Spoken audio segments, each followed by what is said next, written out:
Unsurprisingly, we have another case of corrupt Democrats in D.C. House Ethics Committee is charging Representative Maxine Waters with 3 counts of ethics violations. The panel says that Representative Waters, who sits on the Financial Services Committee, stands accused of attempting to use federal funds to bail out a bank. Not just any bank, but a bank that her husband owns sizable stock in. If the bank were not bailed out, her husband could stand to lose as much as $350,000. The committee also accused Waters of violating the spirit of a House rule prohibiting lawmakers from using their positions for financial gain, as well as a government ethics statute banning the dispensing of special favors. That kind of sounds familiar to something that we had in Maine pretty recently.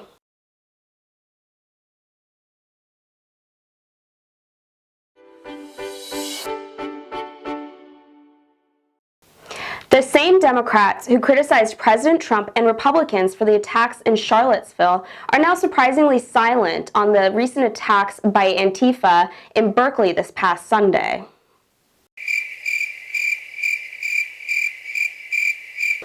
Violence is violence, no matter who is perpetrating the act.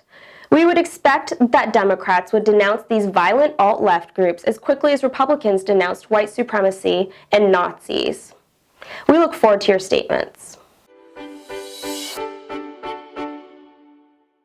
It's coming to light that the United States Postal Service may have violated the Hatch Act last year. Recent information shows that the United States Postal Service may have given over 100 employees time off to go campaign for Hillary Clinton. I like that I can rely on the United States Postal Service to deliver packages and just about anything that I need. But I'm sure that Hillary Clinton is a little disappointed that they couldn't deliver her the electoral vote.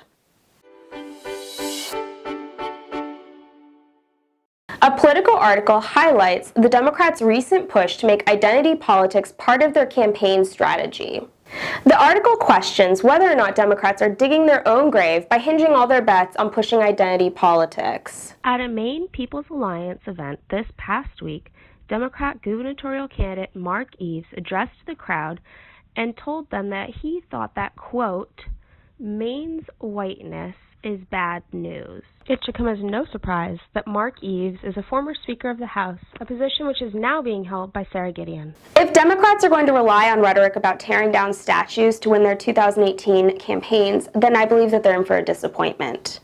Because while they focus on identity politics, the rest of the country is concerned about things that aren't cast in bronze. Things like the rapid failure of Obamacare, the need for jobs, and even right now, the current natural disaster happening in the South. But by all means, keep talking about bathrooms and your feelings.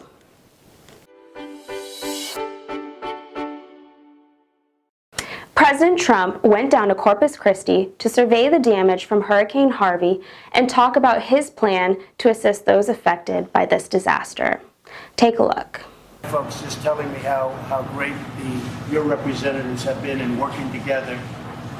It's a real team, and we want to do it better than ever before. We want to be looked at in 5 years and 10 years from now as this is the way to do it.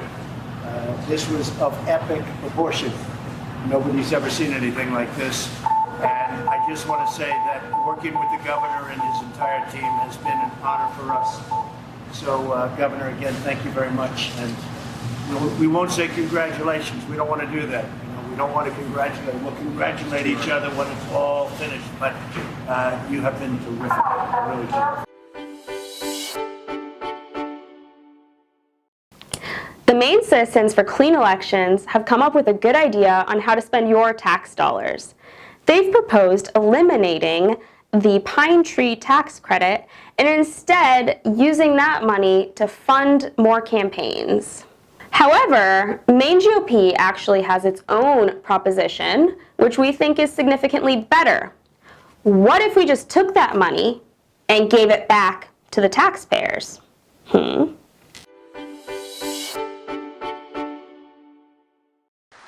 We're here today to launch our plans to bring back Main Street by reducing the crushing tax burden on our companies and on our workers.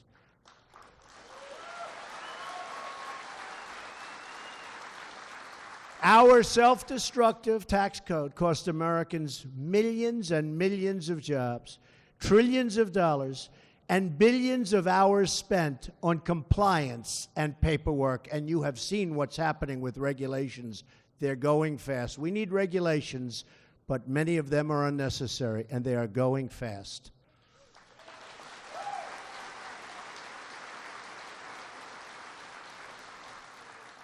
That is why the foundation of our job creation agenda is to fundamentally reform our tax code for the first time in more than 30 years.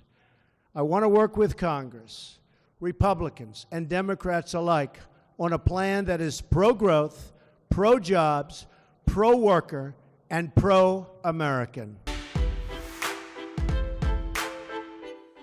Thank you for watching this episode of News You Can Trust. If you liked this video, please make sure to share it on social media, especially Facebook. Also, if you would like to keep News You Can Trust going, please go to MaineGOP.com/donate and make a small donation. I know I'm not a reporter, but you can trust me.